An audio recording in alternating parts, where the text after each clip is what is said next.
welcome to my review of the Adeptus Titanicus Reaver Battle Titan. One of these will set you back £35 and consists of the Power Fist, a Laser Blaster and Gatling Blaster. It consists of 122 components. You've also got a number of shoulder pads, 3 sets, Loyalist, Traitor and a blank set. You also get 2 knee pads, and 2 of those are blank and 1 depicts the symbol of the Opus Titanicus. We're going to have a detailed close-up look at this model.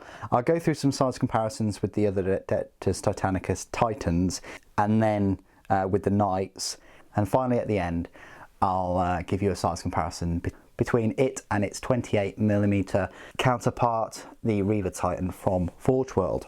All fully painted, equipped with exactly the same weapons as well, with the same head. So how does this differ to the other Reaver Titan? Well, the other Reaver Titan costs the same amount of money, still £35, but you've got a number of different weapon options.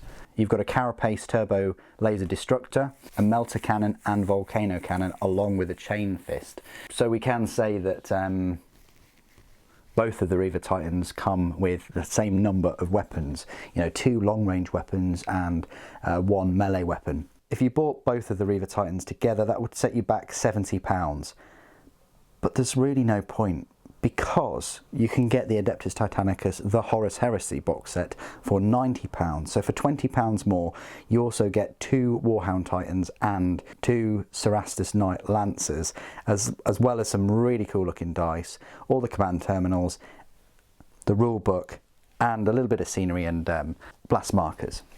So let's have a close-up look at this Reaver Titan. So as we can see, it is a multi-part, I'd probably say multi-pose kit as well. It's not easy to build.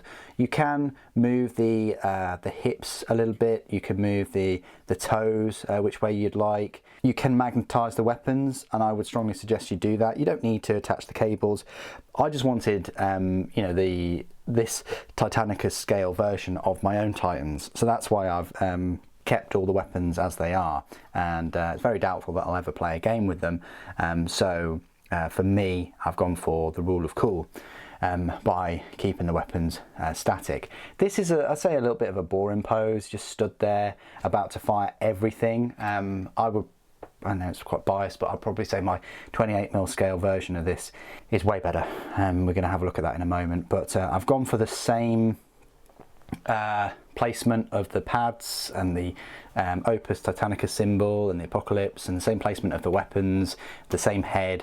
Everything is the same as my 28mm scale. It's a lovely Titan. If ever you are after a Titan or a Reaver Titan, but you just can't stomach the £700 or so that one of those costs. I mean, they're a lot of money, let's face it. Then at least you can get a mini one in the similar kind of vein as a mini Johnny 5 from the film Short Circuit 2.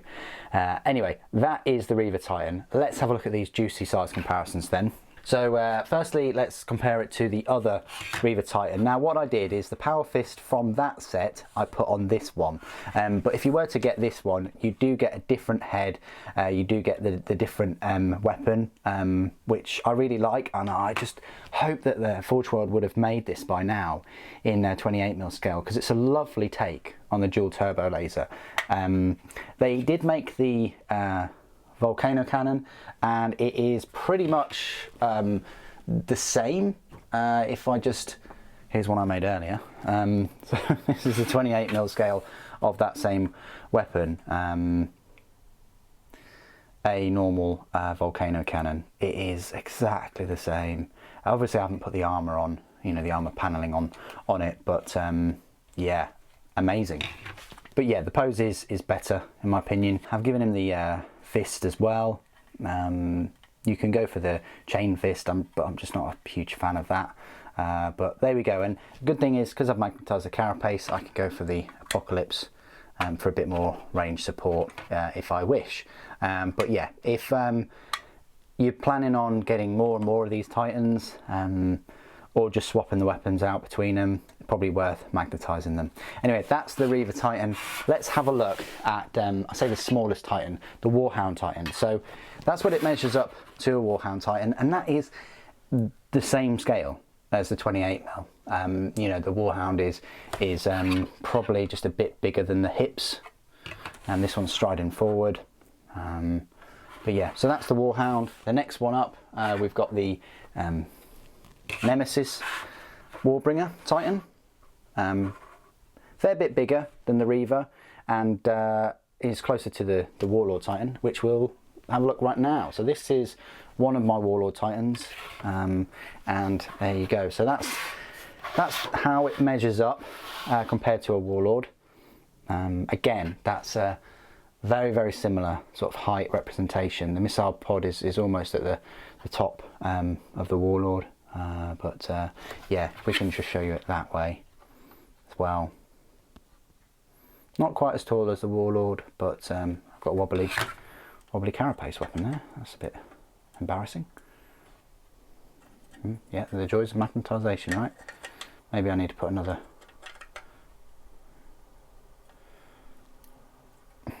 That's fine. But yeah, there you go. That gives you an idea. Let's compare it to all the knights. So we've got the largest knight here, the Adeptus Porphyrion. Then we can drop down to a Cerastus knight, a Lancer, and then finally just a normal knight. And again, this is to scale, guys. An Imperial Knight is, but you know, just tipping the knee of a Reaver Titan. So there you go. Hope that size comparison helps. The Reaver is a battle Titan, you know, is incredibly well armed. It just doesn't have that same firepower or weapons as the main weapons on a Warlord. As you can see there with the Turbo Laser Destructor, one of its main weapons is actually one of the carapace weapons on a Warlord Titan, but the Nemesis can carry the same main weapons as the Reaver. It's just, you know, got more point defense weapons and some anti-air capability. I'm not sure what Warlord Titans do against aircraft. You know, maybe they shoot them out in the sky, maybe they use the missile launcher, not quite sure, but there we go. Okay, so another little size comparison I'd like to make, and yeah, we are on a different video right now, so I'm just butting into this video, is with the three normal models that I usually do size comparisons with the 28mm scale. I'm not sure how useful this is. I think it usually is, because people know how tall Space Marines are, but Slime Marbo barely gets up to the knee. A Space Marine does get up to the knee. So yeah, if you know what normal size Space Marines are, this is how big a Reaver is compared to it. And then we've got Primaris there, which definitely surpasses that knee as well. So yeah, again, if you know what the size of Primaris. Anyway, hope that little size comparison has helped with the Reaver Titan. And there is the Adeptus Titanicus Reaver Titan compared to the Forge World offering, the 28mm scale. Just as a bonus size comparison, we can put an Imperial Knight right next to the Reaver Titan, so just goes a little bit higher than the knee, and it's the same for the Adeptus Titanicus model there as well. So they are relative in size in both of the scales. What do you guys think of the Adeptus Titanicus Reaver Titan? I think it's fantastic. I only just wish that there were more carapace weapons and that they were available for the bigger Titans. Please do put your thoughts and opinions on this Titan down below. Thank you ever so much for joining me today. Thank you for watching. The Emperor protects.